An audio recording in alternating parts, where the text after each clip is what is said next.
Hey everybody, welcome back to the Portland Fly Shop podcast. The long-awaited, most requested episode is here. We are starting our Steelhead series. Stay tuned. We will go over everything you need to know about Pacific Northwest Steelhead.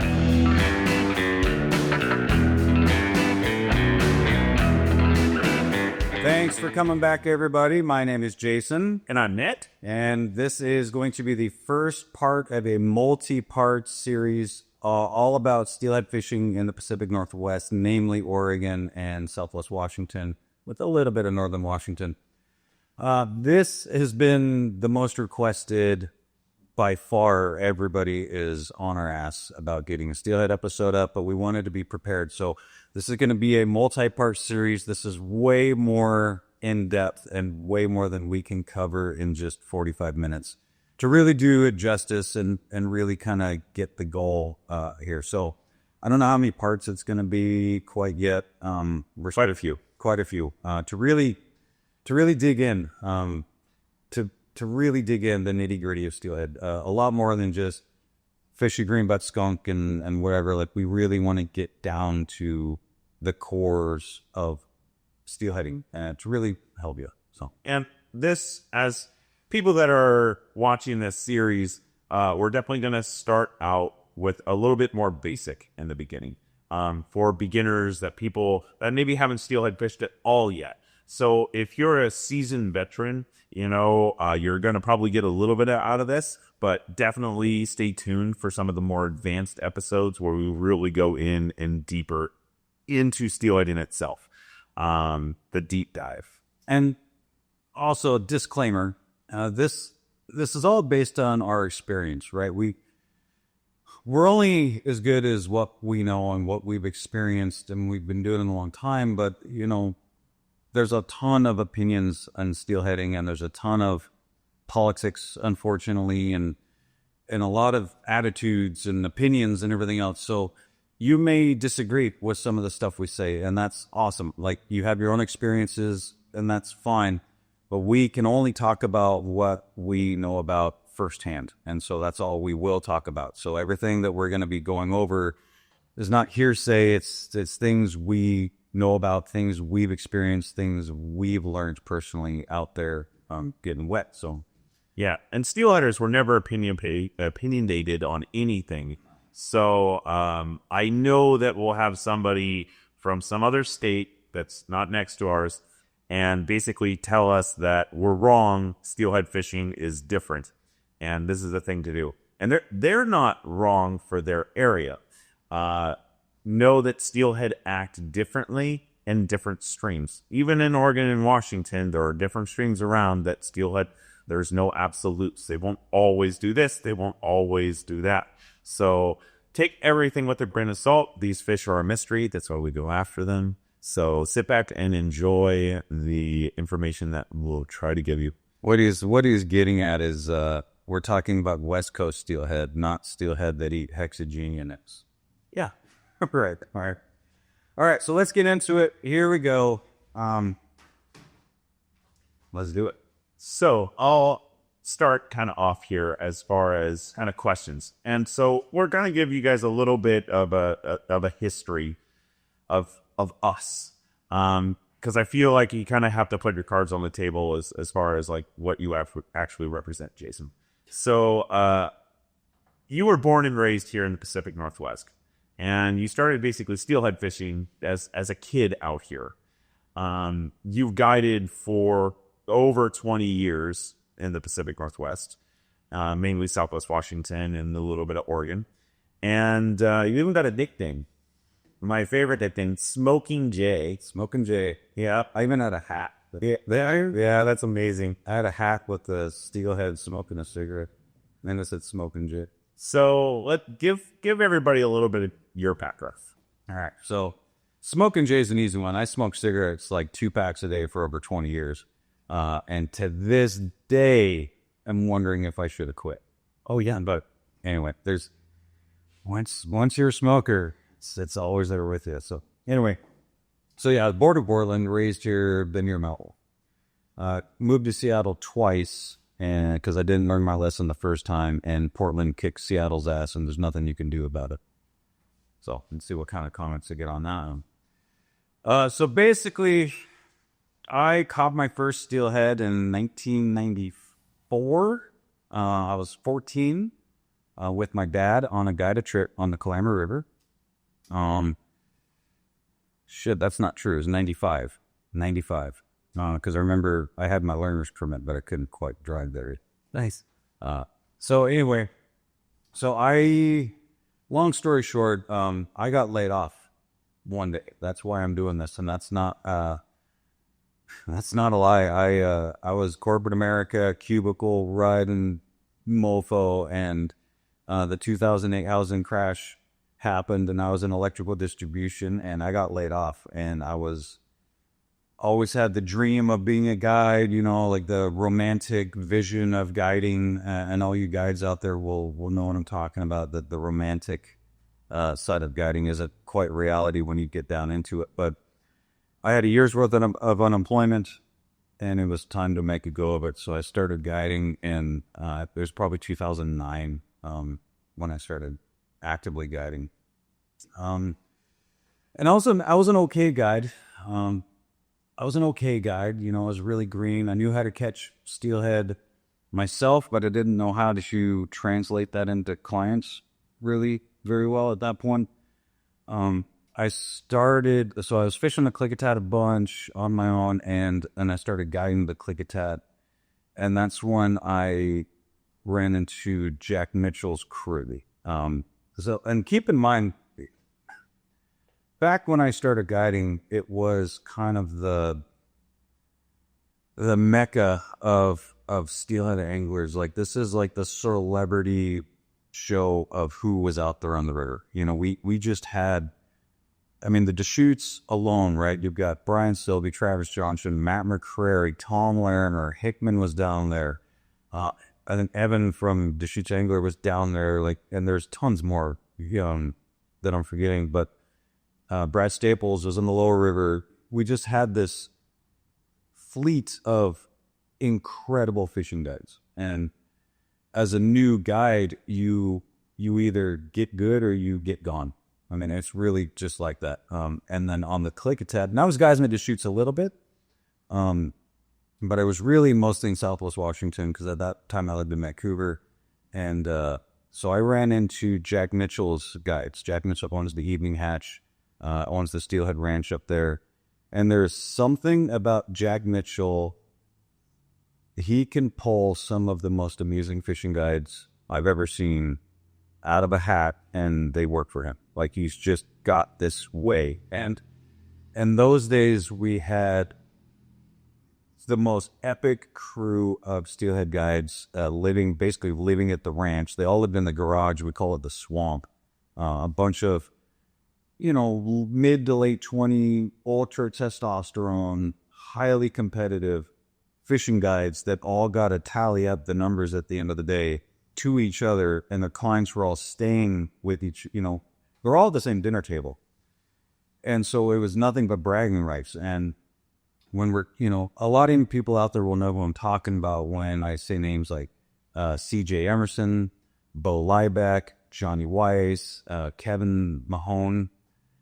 These are some of the most elite fishing guides I've ever met in my life. And when I started guiding around them, including Jack Mitchell, like Jack Mitchell is, he's a legend, and he will go down in my brain as the most amazing steelhead guide that ever lived. Maybe all-time fishing guide, but definitely, God, he's good at trout too. But at any rate, I was around these guys. They became my buddies, and we started fishing together. And being around great guides just makes you better, as long as you care as a fishing vet, And you hear some guides that are just like, well, I didn't catch anything today. That's the way it goes. That was not the attitude of this crew. Like, the attitude of this crew is, if we haven't caught one, we're staying till midnight till we catch one. They're not going back empty-handed. So, they do double floats. Like, they do crazy shit.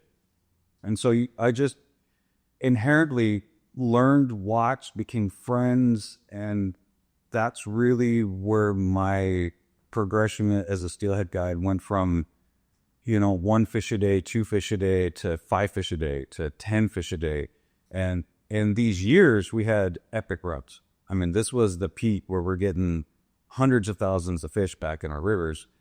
And so we could, like, the fish were there to go attack, you know what I'm saying? And this was before it got crazy busy. I mean, we kind of have it all. And just my peer group at the time made me good, and from there you learn on your own and do these other things. But really the credit is to other guides, really. The other guides, the people that came before me, that's really where I started getting good, was only because they showed me. And it was a mix of all. Like, everybody brought something to the table, Yeah, and there's a saying that I'm probably going to get wrong, but it's, you're only as good as the anglers you surround yourself with. And if you can find other anglers or guides to fish that are better than you, you can only improve. But it's hard to improve if you're the best out of the group. Right. And I would say that, if for someone that's learning, try to find a mentor, right? That's key, because it does help a lot. Yeah, YouTube will only get you so far. Yeah, I mean, it gets you, but it doesn't get you all the way. So anyway, that's my story, and that's why, that's I became pretty well known as a steelhead guide that catches fish. And I was really, really busy, but again, it wasn't because I figured out anything. I mean, you figure out your own stuff, you do, but it was truly the help of a lot of other fishing guides. So yes, Nick, you're up, dude. Tell me about your little journey, your steelhead journey. Yeah. So I come from a terrible place called Northern California. Most people in here in the Pacific Northwest, want me to move back. But I've been living in the Pacific Northwest since 2011-12. And I grew up on the Russian River. And down there, I learned how to steelhead fish. And there's not as many other options of trout or anything else. So you kind of have to dive deep into the steelhead world. And what's very interesting for down there is steelhead is history. We have some of the giants down there, of Lanny Waller, Russell Chatham, Bill Shad. Like, all these legends came from kind of the Russian River area. And I was very, very lucky to work at a shop called King's. And that was Grant King's old shop from the 1950s. And he was one of the first to kind of like really pioneer Russian River kind of area, with him and a lot of those Lanny Waller guys. And there were people, I'm sure, before them, but that's kind of that Northern California crew that really made steelhead fishing popular, and steelhead fishing on a fly rod popular. And this is well before spade. This is single hand stuff. This is old school.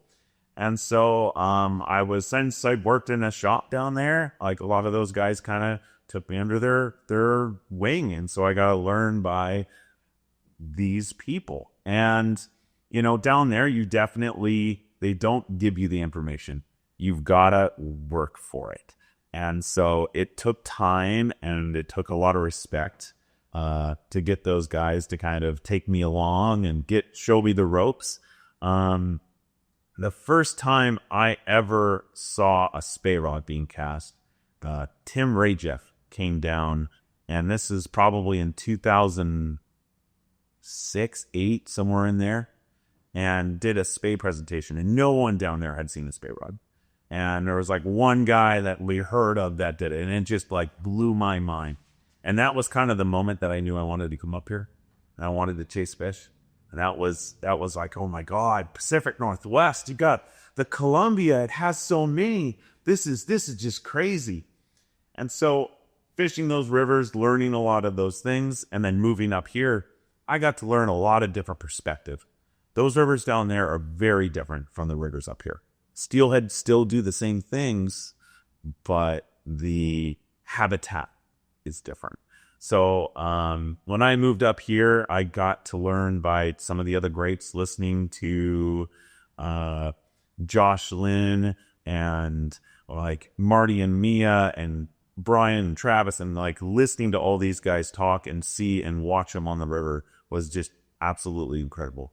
I would say the single most important thing for me learning was a lot of books. And there were so many steelhead books in the 90s and 2000s. Heck, there was videos. Lanny Waller's video. I learned a lot on Lanny Waller's book. And that's a lot of that stuff's gone now. And this is why we're kind of doing this podcast for you guys, is we want to share the information that we've learned over these years and stuff that we've experienced, so it gives you a better option of catching more fish. And it's kind of crazy to see a lot of this stuff getting lost in the print, Donnie. Well, and it seems to be lost with the hero, like the social media post. It's turned into just a little bit more bragging rights than it truly is the culture. Yeah, that makes sense. Like we're one picture is just, look at what I did. Here's the steelhead. I'm going to tell you how I got it. But we're losing a little bit of like what the true culture of the steelheader is. And I'm gray. I'm 45. How old are you now? 42. So we're not old men, but we were around and we were brought up by different people. It was just a different time, and you did have to take your licks before. Everybody now just wants this information. Like they come into the shop, and then basically like tell me what rock to stand on. I want to go catch a steelhead. That wasn't the way it was early in the days. Like you had to prove yourself to get in. I mean, it hasn't. I mean, man, they would, if they didn't know who you were, like this was back in the days where you were getting your tire slashed. I mean, or a car tag. Yeah, like these things actually did happen. Like now it's kind of folklore, but this was reality, and especially like down in the Chetco and some of these southern rivers, man, like you don't play around, So that's kind of where we were brought up, and so I'm still holding on to just the culture of steelheading and kind of everything that entails. The hero shots are awesome and they help business, but our hero shots maybe are coming from a different place where we're trying to encourage people, and we're trying to encourage new people and really maybe just give you that extra oomph, that extra confidence to just try it, just get out there and just see what it's about, So anyway, so that is that's the point of the story here. That's a little bit about us and kind of how steelheading used to be to kind of figure it out. And we want to share that with you guys. So, well, when I was building the app, sorry, I'll divert real quick, but when I was building the app, Lyra Lines, it became very, very apparent because I was looking for solid information. I didn't want to put out wrong information, hash charts and all these things. And it became extremely apparent that I was digging in my old libraries of books that I've had since I was a kid, and thank God I saved them all. Because what's made it online is maybe 2%. Yeah. Maybe 2% of the information that was available in print has made it online. And out of that 2%, 1% is probably wrong. I mean, yeah, there's a lot of bad information out there. And the problem with the web is it can just be changed. And so when we're talking about authors, and you should try to dig up some of these books, Trey Combs, Steelheading, Lonnie Waller's series, Deck Hogan's. When people put things in print, they know it's going to be there forever. And their name is tagged to what they are putting out there. And there's a major point of pride for authors. And what they're putting out there, 99% of the time, is highly researched, highly vetted, personal experience, like very put together information you can trust, because it's going to be out there in the world forever. Versus online, where either they're going to try to sell you something, like most of the hash charts, they have a link to buy the fly, Yep, prime example. And if it's wrong, they can just change the website and then deny it ever happened in 30 seconds. So there's no accountability. Yes. In books, there's major accountability. But with the web, there's not. So anyway, that's the problem, I guess, now with trying to find stuff online. And people can just friggin' lie to you, man. Like, they can just tell you that, Oh, we're going to do a lot of that. well, yeah, well, but, they can tell you that they've caught all these fish, but who the hell knows? I mean, they can just freaking lie to you. So anyway, so Nick, let's get into it here. Sorry, I'm rambling. Nick, tell me what a steelhead is. So a steelhead is a seagoing rainbow trout. That's like the best example to kind of like what I would say. So when we think about salmon, coho, chinook, or king silver, whatever you want to call them, these fish are coming in from the salt, and they're going to spawn. They're going to die, and their babies will hatch, and then they exit. Steelhead are a really cool creature. There's a few other of these things that exist out there, but they're going to come in. This is madromous fish. They're going to come in. They're going to spawn. If we have their luck, those fish, after spawning, will return back to the ocean. They survive the spawn, unlike salmon, and go back out to hopefully do this again. Most of our steelhead, their eggs are going to hatch. Our fry and smolt and all that kind of stuff is going to take 1 to 2 years for most of our rivers around here. Maybe some of them might be 3. And then they're going to exit, right? And they're going to go to the ocean. Those juvenile fish will swim northwest. So they're going to swim up towards Alaska and the Aleutians. And some of them will even go all the way to Kamchatka in Japan, or northern Japan. And that, like, something in their brain is going to snap, and it's going to say, it's time. I've got to go back all the way home, and I've got to go back to the stream that I was born in. And that's what's absolutely wild, that these fish can be in a small little creek in the Clackamas, let's say, decide to, it's time to exit. I'm 2 years old. I'm going out, and I'm going to go swim all the way over to Russia. And then, you know what? It's time. Let's go back. So, and then they couldn't go, they're going to possibly, hopefully, go back there. Right now, there are some fish that, of course, might stay out in the ocean for a few years before the returning. And those will be 2 salt fish, 3 salt fish, whatever they may be. You're also going to hopefully get some fish in return. But a good percentage of those fish will die on their exit journey just because they've got to survive off of their fat, right? When these steelhead come in, and this is the big thing about steelhead, that at least I believe. I'm pretty sure you can find other things out there.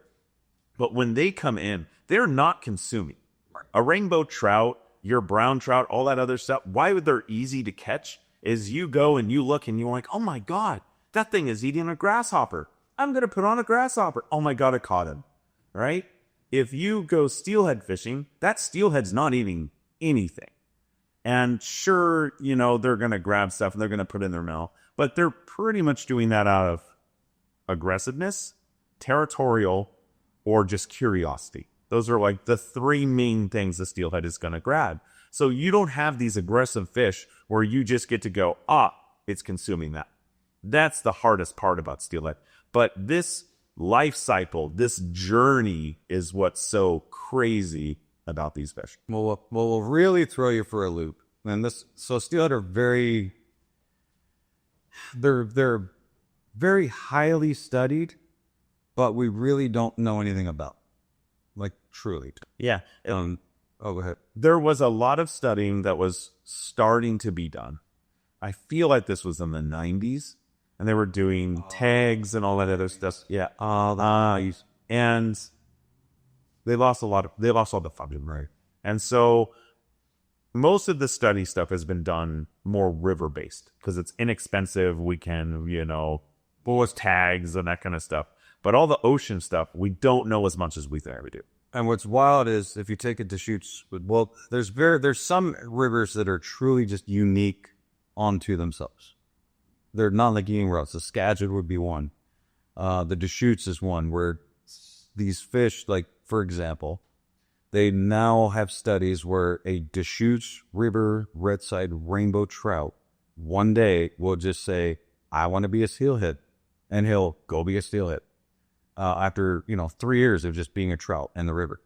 And there are steelhead that spawn in the Deschutes, and they make little steelhead babies. And some of those little babies are like, yeah, I don't really want to be a steelhead.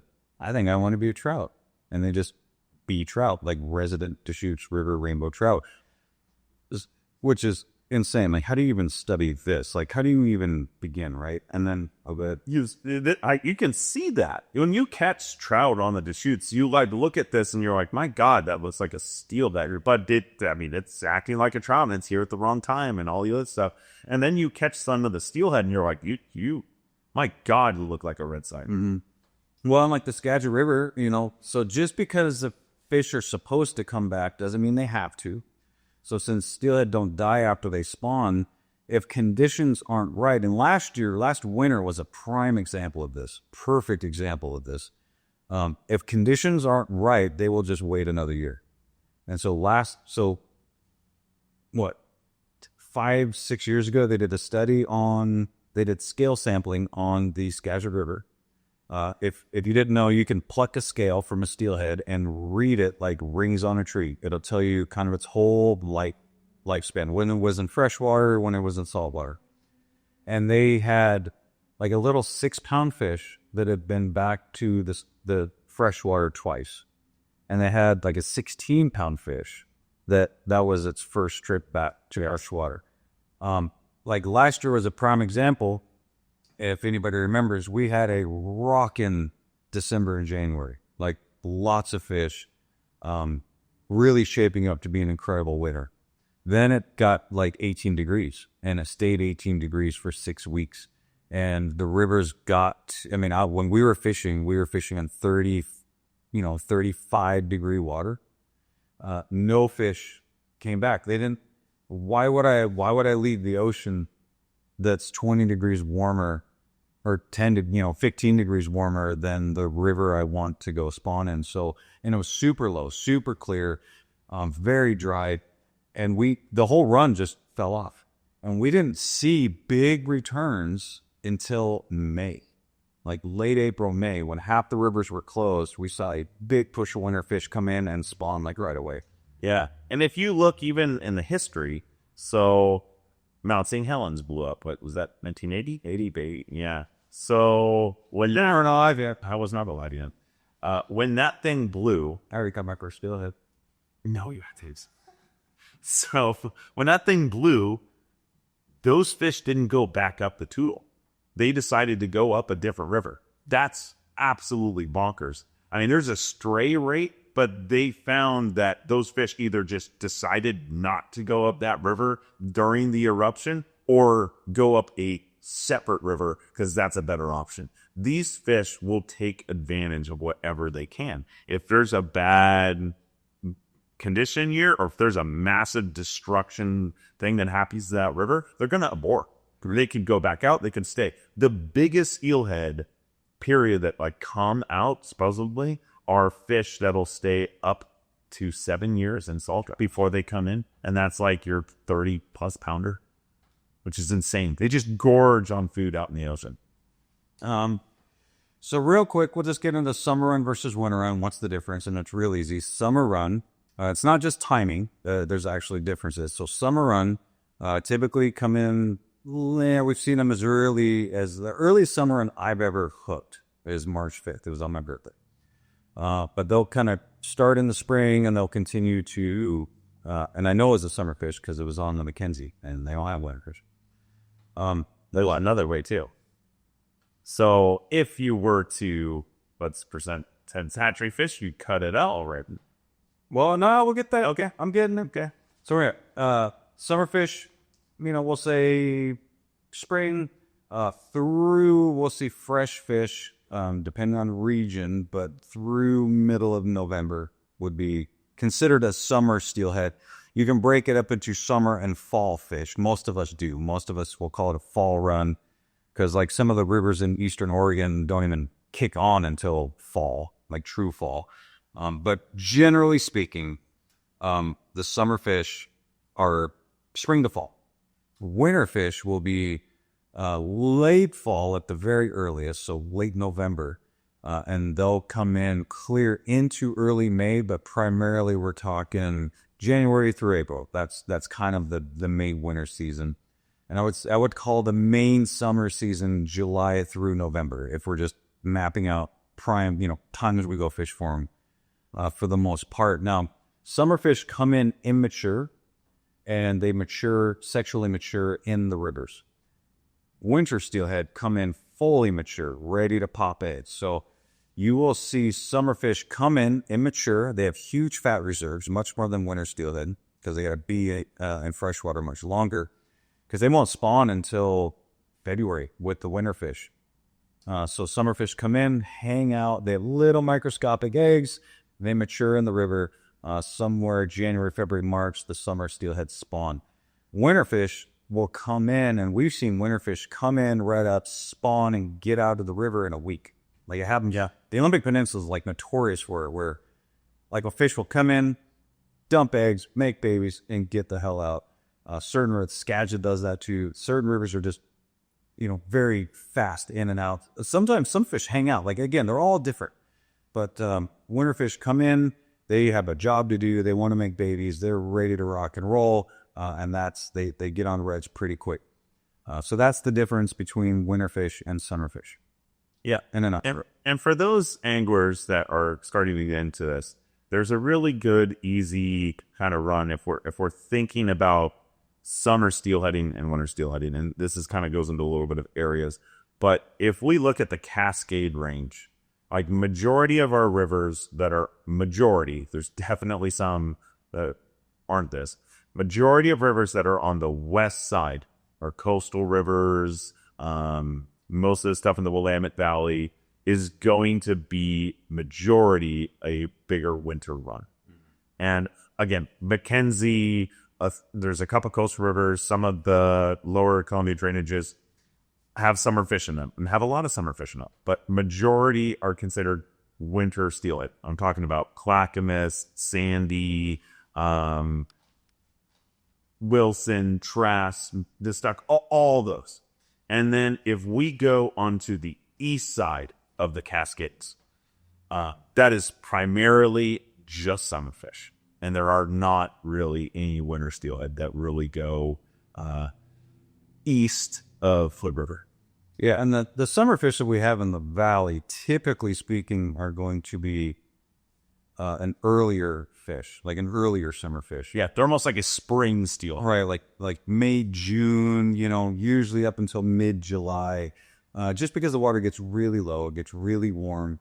But then we will get a local fall kickoff again. So once the weather cools down, we get kind of a fresh batch of those fall fish that do come in on the rivers like the Clackamas and stuff. So, it's just kind of a dry summer. Yeah, extremely locally. Now, that doesn't play into some of the rivers up north, like the Cowlitz. Friggin' Cowlitz stays in the 50s all year. Yeah, that's a great summer. They get a great summer run, and that's, definitely valley. But they also have a major hatchery program. So, it's a little, the books are... Or some wonkies. Yeah, the books are cooked a little bit. But again, it does, whatever, you could go catch them. But there are valley rivers that get, a true summer run. So you just kind of got to, and we'll go over all this stuff in much more detail in probably the next podcast or the one after that, or the one after that, or the one after that. But we will get to it, and we'll really kind of break down rivers, timing, and where to go when. Summarize summer steelhead in general, April through November. And then winter steelhead, we consider basically December through the end of March. Yeah, April 15th. Yeah, so the official, line. But so that's kind of your general rule of thumb when we're talking about winter fish versus summer fish. You just cut me off because I was wrangling. Yes. And we're running a little late. Yep.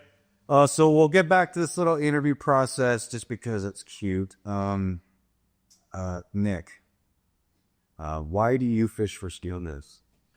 That's a good question. So, what brings me to steelheading is it's hard.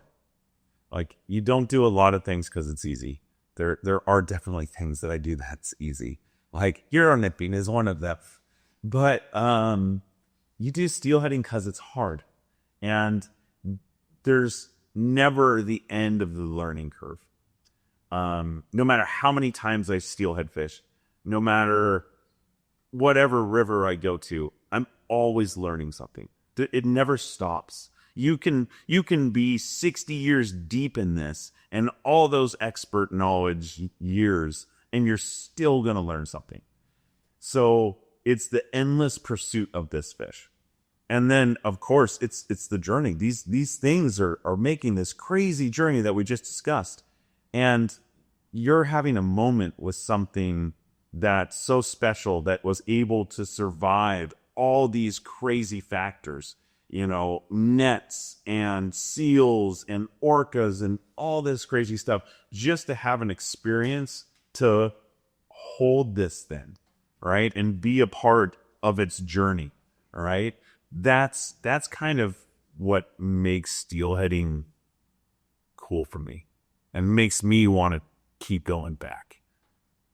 What makes you want to go steelhead fishing? Because it makes me cool. That's all. That's all? No, I mean, it's really hard to put in 2 words for me. A lot of it is just heritage. I mean, my family's been here since the beginning of, like, my family came from, like, we signed Oregon into a territory. My great-grandfather's wife was the chief's daughter of the Select tribe. Like, we go back a long, long ways. In the Pacific Northwest, we're descendants. Like, we own Shampooey State Park. I've still got the mineral rights. So our family owned all the land between Highway 101 and Chinook Winds Casino. I still have the original documentation of the mineral rights that we had for 50 years, like when we sold it back to the tribe. Like, we got a long history here. And I really think it's just ingrained in my DNA. Like, it truly is. I don't know any other way to... I love trout fishing. I do. I absolutely love trout fishing. But I will never move to Montana. I will never move to Idaho. Like, I can't leave the steelhead. Oh, yeah. Like, it's not in me. It's so ingrained. And so it's hard, it's hard for me to express exactly, like, why. But I do, there is a difference between somebody who steelhead fishes and a steelhead. There's a big difference. A steelheader, if it is in your bones and it is in your DNA and it is part of who you are, you will not look at dam counts before you go fishing. You're just going to go fishing. I look at them every day. I know. We're right data. We're in a different position, right? Because we've got to, like, people come and ask us all the time about stuff, and we've got to answer, like, pointed specific questions, But I You had to look it up. I don't look at dam counts, man. I just go fishing. I just like that, dude. For me, it's like, it's August 8th. I'm going fishing, dude. Like, I don't care what, I'm going. Yeah. Here. Now, does the dam counts make me fish or not? Absolutely not. But I still like looking at them. Yeah. I mean, it's cool to see, like, this year, especially, we got a really, really good return. So the dam counts add to the stoke of that, and so it's really cool to be excited about of return again. Like, gosh, man, we are so spoiled. For a lot of years, we were getting 500,000 steelhead over Bonneville. So it's kind of like rekindling just that joy, just seeing healthy returns. We got almost 49% wild fish coming back this year. Yeah, which is, So it truly, I guess I'll look at counts, but it's really just the stoke factor, like you're almost like cheering them on. Yeah. So, but no, I mean, I steelhead fish because this is all consuming, it's one of those things where I won't tell my wife when I'm going to be home because I may have all the plans in the world to be home at 4 and I'm not going to be home till 10. But yeah, something's just going to grab. Maybe I'll get a grab. Dude, if I get a grab, you're not seeing me till midnight. Like, that's all there is to it. I don't know how to explain, but it is who I am, man. I've spent my whole life, 30 years on steelhead rivers, pursuing these fish, observing. It is just part of who I am. Like I say, I love trout fishing. I really do adore trout fishing. I'm never going to move to a trout state. It's funny because, trout, if I have to wake up at 5 a.m. and go out there, I'm like, oh, God, okay, this is happening. And we'll drive over to the shoot. Sure, yeah, whatever. And steelhead, I'm like, oh, my God, well, I got to get up at 2:30. Yeah, you got to get up. I got to go. And then, I can't sleep. And I'm, looking, and I'm like, is it 2:30 yet? Do I need to get going? And there's something antsy and that kid level of excitement that you had when it's Christmas Day or Christmas Eve and you don't know what the next day brings. Well, and it can be a lot of disappointment. That is definitely a part of it. I hate trout fishing in the rain and I love steelhead fishing in the rain. Yeah. It's a mental, it totally, if it's snowing outside, I'm like, oh my God, this is going to be the best day. If it's snowing outside and I'm trout fishing, I'm like, why am I here? I don't know. If I'm trout fishing, I really just want to be in a t-shirt. Yeah, that's my brain. At trout fishing, I want to fish dry flies. I want to be in a t-shirt. Steel fishing, it's come what may. Yeah. And, these fish are they're so powerful. I don't know if this is 100% accurate, but someone told me at one point in time that a steelhead can swim up to 22 feet a second. And that's insane. I mean, they have. And I believe it.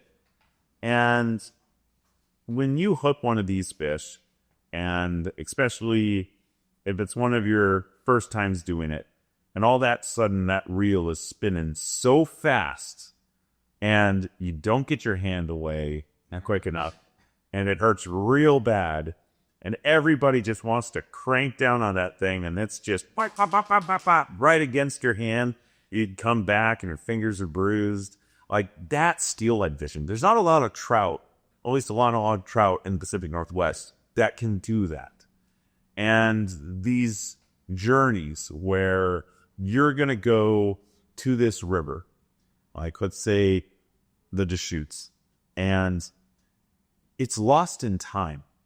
You go down and you go towards Mass Canyon or heck, even Trout Creek, whatever. There's people and there's cars, but there's not a lot.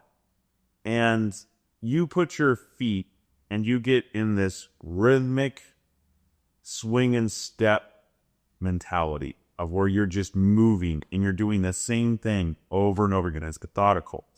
And I mean, that's my church. That's where you're just part of it.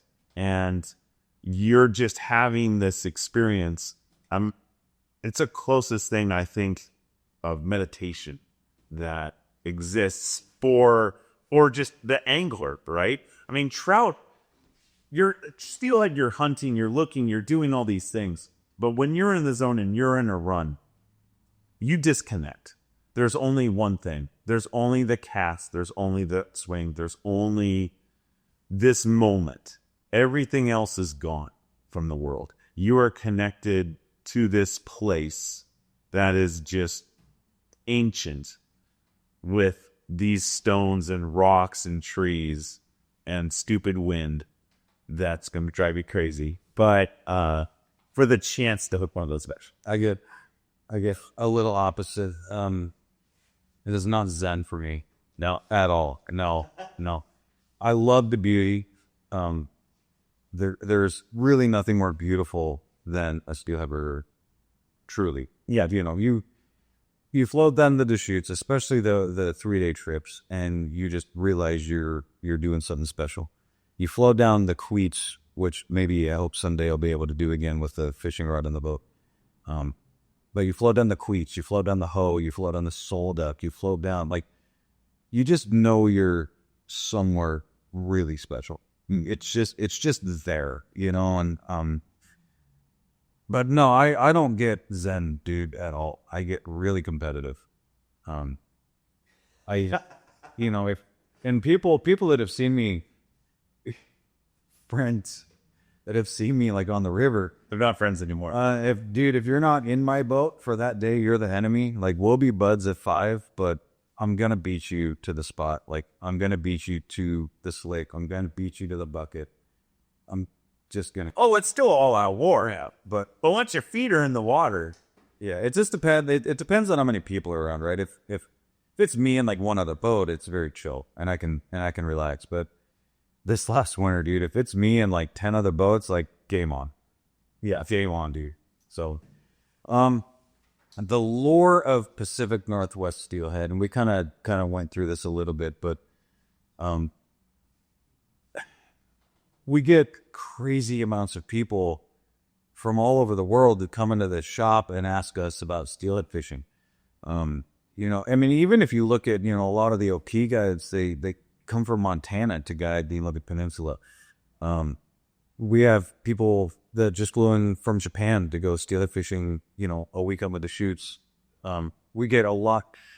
This is the Pacific Northwest steelhead, the lure and the attractiveness and the draw really extends worldwide. Like, truly. I mean, people come here to steelhead fish. Yeah. Like, what? I don't know, man. Like, what's your opinion of like the lore? And now we've got the lore of the spay rod. We've got the lore of the flies. I mean, it's kind of all encompassing. So when we talk about steelheading in general, right? And I'm gonna say general as in the United States. When you think of true original OG steelhead, the last great runs are right here. Yeah, it's true. We are the epicenter. And I would say Seattle used to be a good chunk of it, but a lot of the rivers closed, unfortunately. And they're amazing rivers. But the Deschutes and Portland is the most famous United States summer steelhead river, period. I mean, Portland, you know, used to be Seattle was the epicenter for steelhead. And it's now shifted down here to Portland. Our rivers are open and our rivers have fish, for sure. And, you know, they may argue with me about it, but that's kind of tough, man. Just look at the numbers. I mean, and if you look at the Umpqua, the Rogue, those are all fairly close to, they're Pacific Northwest. California, as much as I love it, like, the regulations have changed.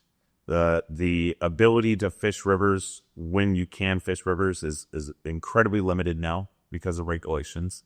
And the fish numbers, unfortunately, have declined.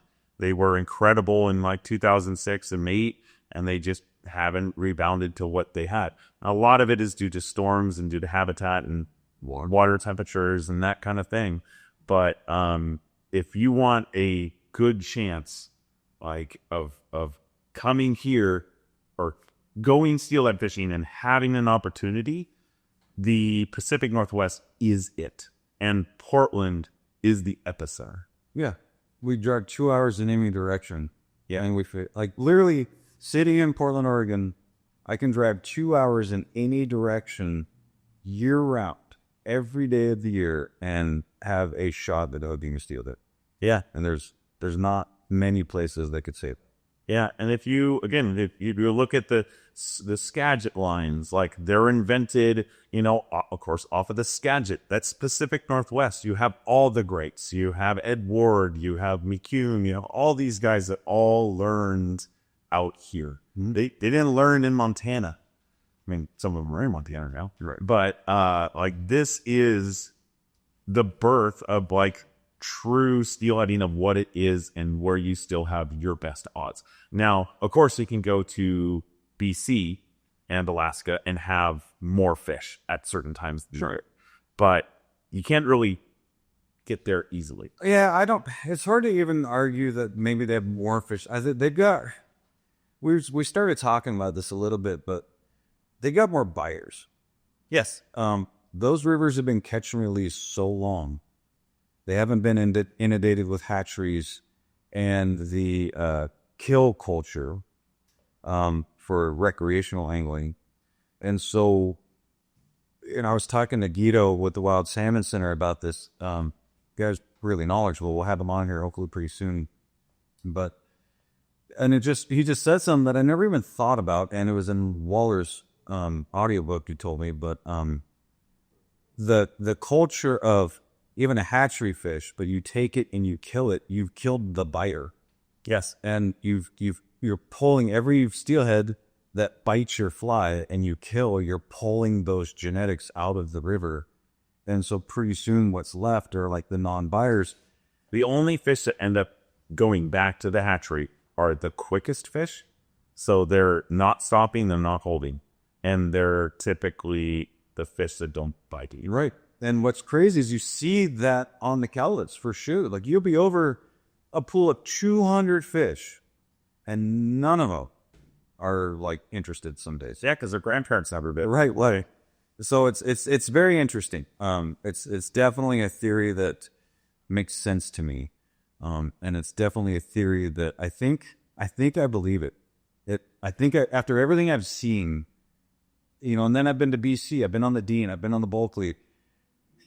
And when fish that bite are released and they make bitey babies, like it's just makes sense to me. It makes perfect sense. Yeah. So and the other lure of steelheading, and I think this is important because so many people think of fly fishing and we think of elitists and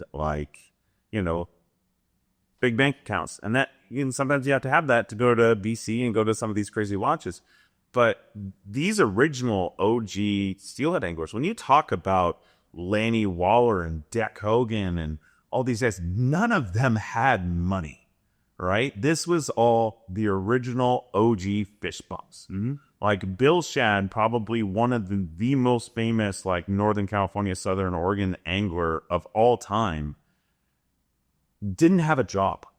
He traded things to go fishing. He would trade fish for gas. He would live out of his car for months at a time. He destroyed half of his house so he didn't have to pay property tax. So he stole power from a neighbor with an electrical cord so he could have power at his house. And that's a lot of the steelhead lure. So when you talk and when we look at all these incredible anglers, when you look at all these incredible guides, a lot of them started out as just a dirtbag, mm-hmm. right? And they just had enough money and they had the love. And that is what I think is absolutely so cool about steelheading in the Northwest. If you got a rod and a reel and some flies, that's all you need. You just go, and you go when you can, and there is always a river 12 months out of the year that's steelhead fishing. And so you can dirtbag the living snot out of this and basically be what we all want to be, is someone living in a van down by the river. So, exactly. So that's the really cool part of, I feel, the steelhead lure too. Well, and I mean, if you just look on that fly line wall, right? Rio, SA, all these companies, they didn't really invent shit when it comes to spay. They ripped off a lot of stuff. It was these dirtbags that came off like Edward, Jerry French, O'Donnell, the Skagit Head. This was put together. And the flies. All the intruders, everything else. This was put together by steelhead guides. Period. Yep. And Sam, Alaska guides, but fly fishing guides, core working guides, modern day running lines, none of this stuff, these companies don't really, they might refine some things here and there, but they don't really invent a lot of things. it requires people, like with people willing to experiment, just the people that just have the way of doing something extra, you know. And I've met a few of these people in my life, and they just have the thing that just their brain just clicks at a different level, and just this makes sense to them. And there's inventors, and they figure out the better mousetraps, and they just have that sense. And to a large degree, yeah. And so yeah, we owe every modern day spay rod, spay line, modern spay flies, original spay fly tips, the original like skunks, and we can thank Atlantic salmon hunters for, but because that's how we got those. But any modern fly, anything with a stinger hook, anything with spawn ostrich, sink tips, like all of it, we owe a huge debt of gratitude to the phenomenal guys that came before us and the inventors, because what they've truly done is make this really productive, effective. Like, yeah, they have really upped the game as far as what we are able to do in search of steelhead. Yep. Yeah. So anyway, all right, Nick, as we're gonna do a little story time here. Nick, I want to hear about your very first steelhead. So yeah, that's a fun story. And I won't lie, my first steelhead was not on a fly rod.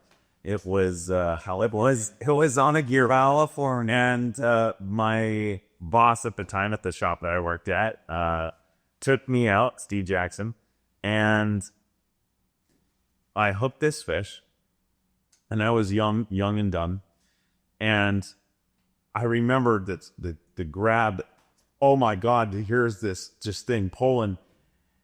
And I looked over to my left, and I'm like, what is that? And here's this like steelhead cartwheeling. And I'm like, oh my God, look, there's another one over there. And then all of a sudden, my line just zipped that way and caught up. And that fish was probably like 60 feet above the boat, right? And that was just absolutely like, I was just shocked. And in that moment, when my jaw dropped staring at that thing, of course, I lost it. And so, but that was the first one. And on that first fish, like that was, it was done. That's all I wanted to do. And I think that's why, I mean, don't tell this to my wife, but I mean, that is one of the main reasons I moved up here. When she said that she was coming up to the Pacific Northwest to go to school, and I could either come or not. And I mean, yeah, sure, I wanted to let there, but I was like, there's a lot of steelhead up there. So of course I'm going to go up. But that fish will be ingrained. And that's when someone told me 22 feet a second, I was like, oh yeah, that makes 100% sense, because that fish was hooked like 40 feet below us. And then all of a sudden it was like 50 feet above us. And I just was like, no, that can't be my fish. So it happens. And I've seen that many a times, like with, you know, someone that goes to their fish, like, oh my God, what is that over there? And it's like, that is your fish. That is your fish. How, give us a good story of, you know, when I've been first. I got a lot of stories about things that I've done stupid. Unfortunately, there's quite a few stories of just stupid guide mishaps and things like that. You know, like my buddy Ron, and, you know, I had these two really dear friends and clients, and I took them on a lot of trips over the years, and you know, we would kill a hatchery steelhead. And I remember this one time, we were a pretty good day. I'd tie up two fish, each of them landed, you know, killed one. We still had two more to go, and they're on the side of the boat, and we like rolling this riffle, and I'm like looking, and I'm like, what the hell is that? And then like it's like I see this finish, and I'm like, what is that? I'm like, guys, check it out. Like, what is going on, dude? Like, I've never seen a steelhead do this in my life. And it was like flashing and doing all this weird stuff. And then all of a sudden there's another one flashing and doing this weird stuff. And I'm like, what the hell is going on? We're scratching our heads. And like I look down and the rope is gone that the steelhead were tied to, because it's summer. So I by him. And so I'm sitting here like thinking like, dude, this is, crazy behavior patterns, and like trying to like figure it out. And then I realized like there's no fish attached to our boat. So there are the 2 fish that they were going to bring home and they're gone, like gone. Oh yeah. And, so then and they're seeing it and they're like, yeah, that's really weird, and so then I had to break the news. I didn't even say it like right at first. Like I floated like to the next spot the whole time, like contemplate, like how am I going to get around this way? Like, oh, anyway. And then probably one of the dumbest, it's like stupid moments. So I was up on the Wenatchee. It was kind of that time where I was talking about with Johnny Wise and Bo Livebeck at CJ. We all got to the Wenatchee in the wintertime. And I was fishing with my dad. And they were guiding. Johnny Wise was above me. I was down below. And I had just landed this fish. And so I drag it up, put it on the cooler. And I'm in the boat at this time. And I'm like, Dad, and so he's in the front of the boat. I sit in my rower's chair, cooler's right here. I'm like, Dad, give me the whacker. And he's like, what whacker? I'm like, grab the whacker, man. I need the whacker. And he's like, you don't have a whacker. And so I'm like, shit, and so what am I going to do? Like, it's because I don't want to leave this spot. Like my boat's parked. Johnny's coming. Like, I'm not leaving my spot. Like, there's another fish in here, I know. So I've got the spot tied down. And so I'm like, fine. And so I like grab the fish this way and I'm like, I'm just going to punch it. And so I rear up in and I'm like going to give it all she's got. And as I go down, the fish flops and I punch the cooler and break a finger. Oh. And the fish flops and goes out of the boat and swims away. Yeah, I look at my dad, and he's got this look of like, what, what? And he's trying like kind of to hold it together. And then Johnny Weiss turns the corner, and I'm like, oh shit, man. And I'm like, Dad, don't say anything, man. Don't say anything. And he's like, oh, don't worry, son. I won't say anything. And as Johnny gets closer, like I see my dad, and I swear he's like, his lip just starts quivering, and he's like starting to like, he like can't wait. And sure as shit, he's like, hey Johnny, you'll never guess what numbnuts did this here. And so he like spills the beans. So I got his whole boat laughing at me. I'm surrounded. If he's got 3 people, my dad, and I'm like surrounded, and all these people are like sitting there like just laughing at me. And I'm here like literally with a broken finger, in like pain, no steelhead to show for it, and I gotta like row the rest of the day. So that was awesome. All right. There's a lot, dude. I had so many stupid things. So You get 2, I get 2. So I got one more for you. So I was teaching a class, and this is a spade class with a Brock Crandall, another good mentor. And there was a client in front, he's learning to cast, and he's doing a pretty good job. And I noticed right behind us, like 10 feet, and we're, E-depth, there's a steelhead. And it's chrome, and it's just swimming right there. Just like kind of chilling, not going upstream, not going downstream. We're right kind of below a ripple. And I can't remember his name. I think, let's say Bob. Bob, oh my God, there's a steelhead right there. And Bob was just into his cast. He's like, yeah. And I'm like, no, Bob, there's a steelhead like right behind you. And he's just like casting away. He's like, yeah. And he's just like, he's getting into it. His cast is going great. And I'm just like, no, Bob, there's a steelhead. And I'm like, he's not paying attention. So I just turn around and get real low to the water and get real slow. And I just kind of dip my hands in. I'm like, this fish isn't moving. Like, he's swimming, but he's not like afraid of me. And so I just get down and I get under that dorsal fin and I pinch the tail and I pull it out of the water. And I got this like 10-pound steelhead, and that thing's freaking out. And I'm like, Bob, there's a fish behind you. And he turns around and he's like, oh my God, you just grabbed that with your hands. And I'm like, yeah, they're not hard. Noodle this stew. And then, of course, about 2 seconds later, the thing flopped out, swims away. I'm sure the thing was tired and been caught maybe before or something, but Yeah, I pretty much think that Bob thought I was like a fish god at that point, and was just like, yeah, just get them with your bare hands. What's hard? Why you even use 3 blood? So that was a fun one. But yeah, I'm like, yeah, they are behind you.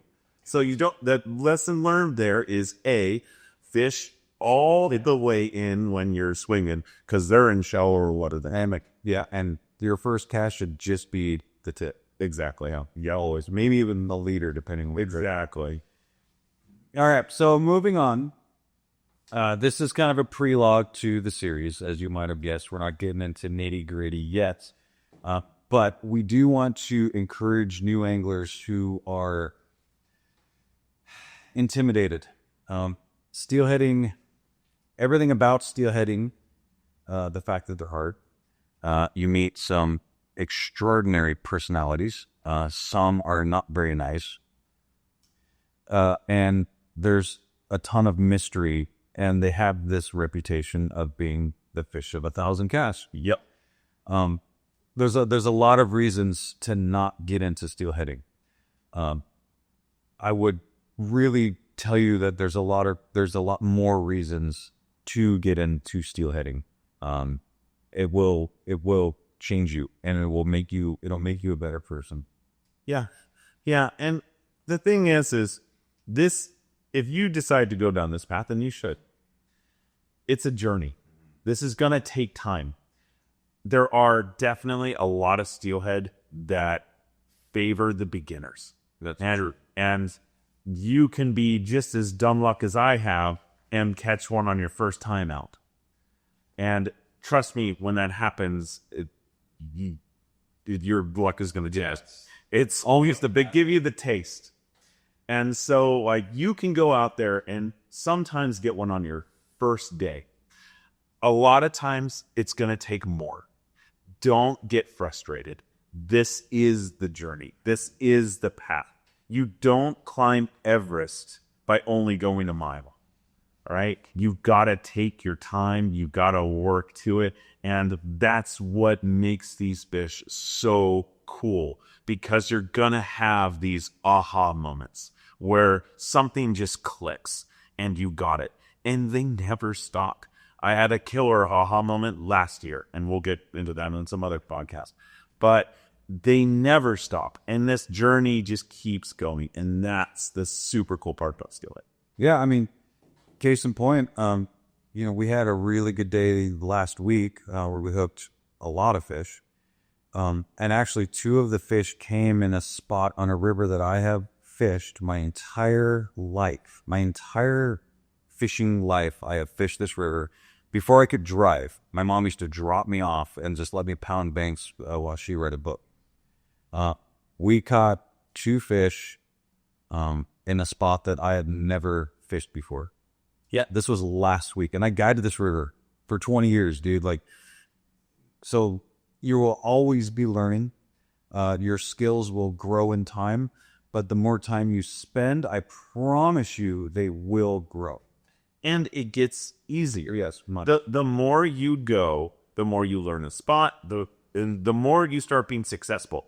The hardest fish, unless it's that one that you just get on your first time, the hardest fish is typically that first one or next one. And the more you start unlocking that code, it just gets easier and easier, and the progression is exponential. And steelhead fishing isn't limited to anybody. Like, anybody can do this, and anybody can be successful. You don't have to be good at math. You don't have to be good at art. You don't have to be good at freaking anything. Trust me, to be a good steelheader. Yeah, you can be horrible at business and be a great steelheader. But, so anyway, we're just trying to encourage you, and, we're nobody special. Like, I know a lot about steelhead fishing, and I am nobody special. I've just spent a long time doing it, and I've spent a lot of hours on these rivers. But I don't have anything special, right? It's just time, observation, like these things.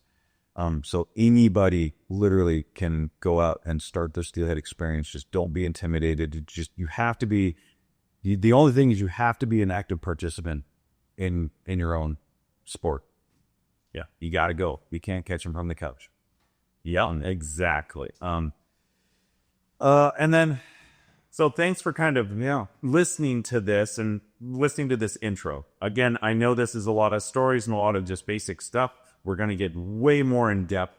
We're going to go through gear and tackle and all the kind of setups that you're going to go through. We're also going to end up going through a lot of reading water and the tactics that you're going to need to be successful. So kind of keep paying attention.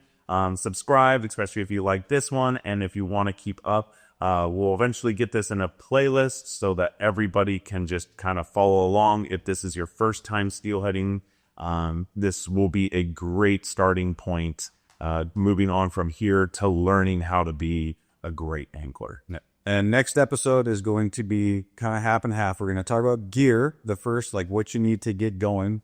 And then the second half is going to be, it's your first day and you just showed up to a steelhead stream. What the hell are you supposed to do now? So that's what we're covering on the next episode. So thanks a ton for tuning in. We hope we didn't bore you too much, and lots more coming your way very soon. Thanks. Thank you.